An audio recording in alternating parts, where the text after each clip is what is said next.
Hello, this is Andrea Hendricks, your host of Ignite, a podcast series by Authentico. I am CEO, Managing Partner of Authentico. Authentico is a full-service multicultural connections, HR, and inclusion agency. Authentico creates meaningful connections to help brands broaden their horizons and reach their business goals. We partner with clients to reach diverse audiences, creating work that resonates and gets results. And we help organizations develop successful multicultural workforce strategies and inclusive learning initiatives. Authentico is connected to the partner organization, Tico Productions, which grew out of the values and goals of founder CC Rojas. Our goal and our promise is to deliver success to brands by tapping into the vibrancy of diverse markets and to broaden and advance HR and inclusive initiatives. Ignite podcast series is about creating meaningful dialogue to innovate and culturally inspire. If you look up the meaning of Ignite, it shares focusing your energy and attention to creatively attract positive outcomes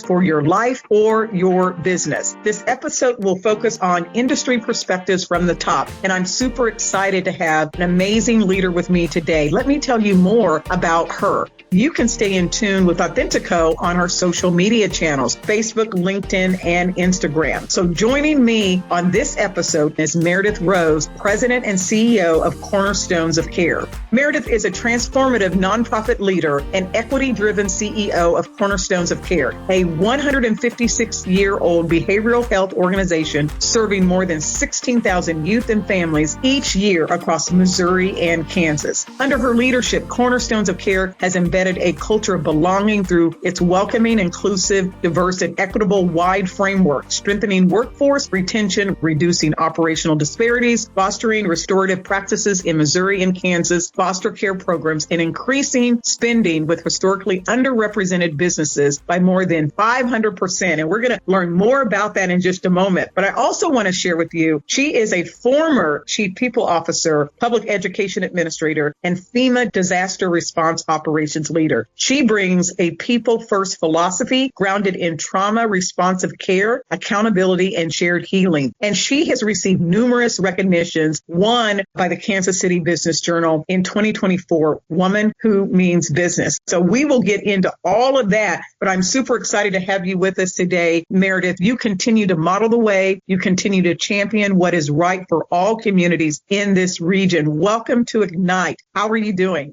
Thank you, Dr. Hendricks. I am super grateful to Authentico and Tico Productions. What an amazing opportunity. I'm thrilled to be here, and I'm excited to dive into this conversation, really perspectives from the top and how we have worked to create progressive strategies around inclusivity and belonging. This is my love song. It's my life work. I am a byproduct of being considered for opportunities that I didn't deserve, having doors opened for me, places set for me, and working hard to really create that same accessibility, opportunity, and equality for many people. So I love this conversation. I love the focus of this episode, so I'm excited to dive in. Oh, great. Thank you. Well, those of you who are listening to this conversation today, I think when you think about perspectives from the top, you oftentimes don't have conversations that foster and maybe facilitate this type of dialogue. And so we want to get into the focus areas of workforce, workplace, marketplace, and community, and how Cornerstones and even Meredith as the CEO is changing ways that will require new approaches or different approaches to embracing inclusivity. So first of all, Meredith, share with the audience, what does inclusion and belonging mean to you, and why do you think it's so essential for us to get that right? No, great question. So I think if I were going to put a defining framework, if you will, very clearly stated, for me, inclusion and belonging really are not just programs. They are postures. They are worldviews, ways of being, ways of operating, ways of living. They reflect first, I think, how an organization shows up for its people, not just what we have put in our strategic plan. I think inclusion is about creating equitable access to opportunity, to voice and influence. But then belonging is really the part B to that part A. Belonging is about ensuring that once people have access, they then feel seen, they feel valued, they feel safe to bring their authentic selves into that space. So why it's important now, and really what we see embodied at Cornerstones of Care, is we serve youth and families who have often experienced systems that have made them feel othered. So our organizational culture must model the opposite, a place where every person, every staff, client, youth and family, community partner feels a deep sense of belonging. So I think in this moment, inclusion and belonging are essential because we are living in a time of both reckoning and renewal.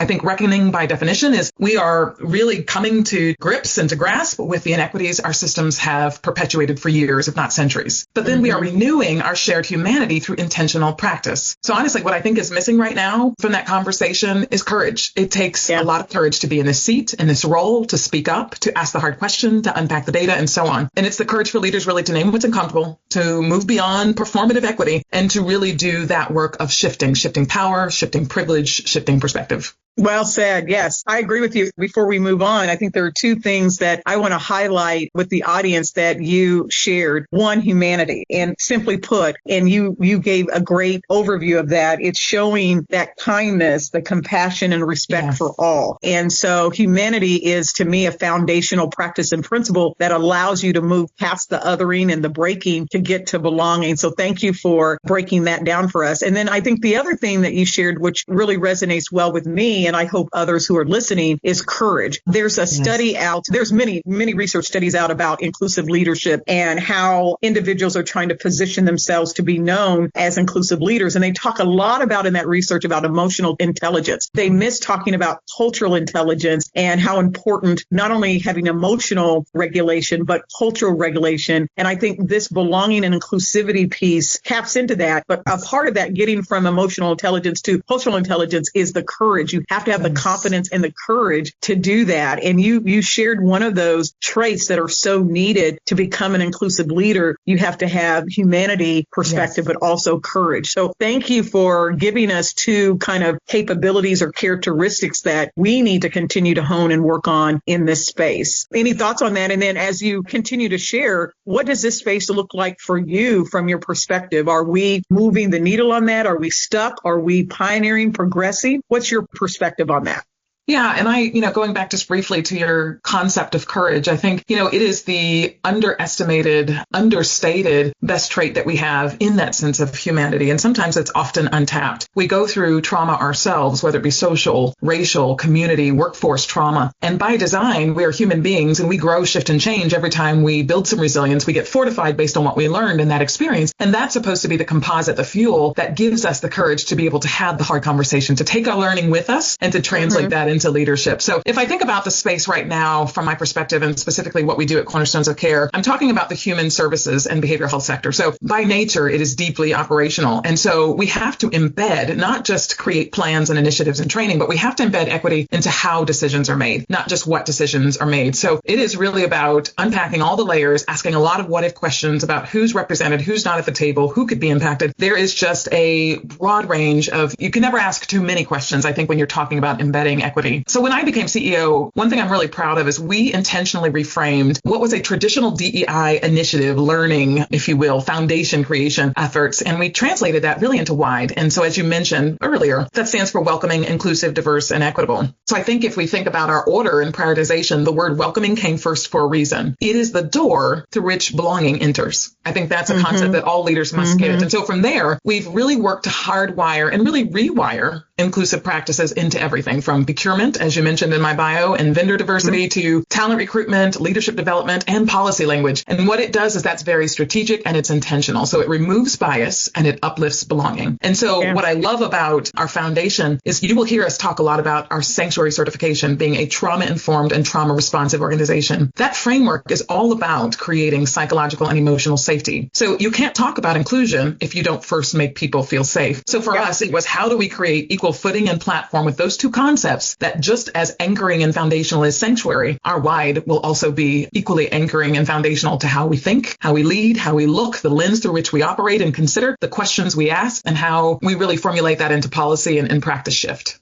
The sanctuary model, that's a national model, is one of the best that I think all organizations should run to and guide. And maybe we'll have you come back next year and we'll spend time talking about just that model, because to me, that gets to how you help individuals focus on, especially in a behavioral informed organization like yours, to focus on the needs of the clients, the community, and move past your personal needs. It is huge. It is amazing. And then as I understand and get into WIDE and the philosophy, the WIDE that you just mentioned, really showcases an opportunity to have a scorecard or pulse check that when you put those progressive strategies in place, you'll be able to measure the impact, the maturity of your work through the WIDE lens, WIDE, as you so mentioned. I would say this as we move on, because I want to hear, and I know the audience does too, about maybe one or two of your progressive strategies since you've been a part of the organization. In addition to humanity and courage, you scratch the surface on confidence, and having, as a leader, you're having the confidence to shape the organization's future by saying, we will elevate and spend time with WIDE and Sanctuary, not run from it, because our clients reflect the communities, diverse communities, and we must get this right in order to be successful. So the leadership confidence, the organization confidence, and then translating that into confidence, self-confidence, and then applying that to your teams and work to be able to do that doesn't get any better than that. So y'all in the audience, you're not understanding what we're talking about, but there's a model,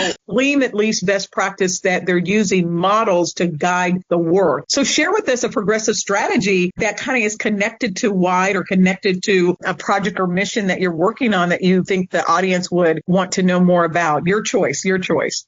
Yeah, this is good. I think I'll just dive directly into some of our workplace shifts and what I would call radical transparency and really accountability metrics. So we started with the workplace, obviously, because the culture is the soil where everything else grows. So you talked about we cannot embody and behave in a way that tells our clients, our children and families that they are in fact welcome, that they belong and they're safe, if in fact our employees don't feel that. And that's not materialized by things you can see, you can touch and feel. So when I arrived 3 years ago, and really prior to my arrival, my predecessor did a great job of really setting the foundation for the work that I am leading today. So we launched a multi-year WIDE strategy, and it included a few things. So cultural listening sessions, equity analysis, pay equity analysis, bias interruption training, and then, as you mentioned, a new leadership development series really designed to help cultivate reflective, trauma-informed leaders. So we wanted people to be able to be authentic, responsive to the data, be very courageous about where we were falling short, especially as it pertained to pay and clinicians, even the demographic and the racial makeup of our organization, of our governing board. We did a multi-year analysis and really a screening to say, in some areas, we are absolutely falling short. So that really led to embedding an accountability metric system, if you will, to say, where are those key KPIs, if you will, those key performance indicators or those milestones that say that if we are moving from WIDE awareness and inclusion and belonging awareness and understanding to actually being responsive and